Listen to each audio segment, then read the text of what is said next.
Bonjour mesdames et messieurs, nous sommes ici à l'église de l'Assemblée de Dieu de Cocody.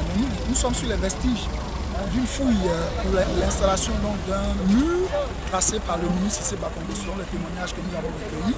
Et ce matin, donc, l'avocat de l'église a tenu une conférence de presse démontrant les procédures légales, n'est-ce pas, que l'église a utilisé, employé pour obtenir ces documents, ces titres fonciers qui, au regard donc, des lois du domaine foncier en Côte d'Ivoire, ce document est inattaquable. Malheureusement, nous constatons que malgré les arrêtés de justice, donc, que le ministre Cissé Bakongo continue d'agresser cette église.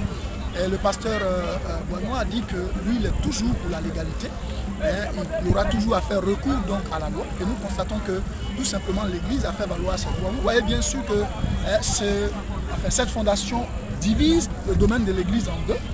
Et d'ailleurs la plus grande partie est la partie la plus exploitable qui est de l'autre côté et que malheureusement le ministre Cissé Bakongo veut, n'est-ce pas, retirer à l'église. Vous voyez, le temple est donc confiné là, le temple est confiné ici. Et donc tout l'espace en haut là-bas est pratiquement inexploitable. Donc c'est là où, n'est-ce pas, l'église pourrait bâtir, construire, que, n'est-ce pas, le gouvernement et donc le ministre Cissé Bakongo visent. Vous voyez que l'église a fermé ce matin, n'est-ce pas, après le doute, après la conférence de presse donc, de l'avocat de l'église. Tous les frères et sœurs, des professeurs d'université, des personnalités de ce pays ont pris chacun une pelle pour dire non à cette agression. C'est notre domaine, c'est le domaine de Dieu. Et donc il n'est pas question que, n'est-ce pas, ce terrain soit agressé ou arraché.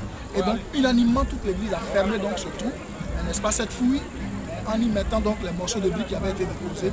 L'église a fait valoir ses droits. Et nous attendons donc la suite.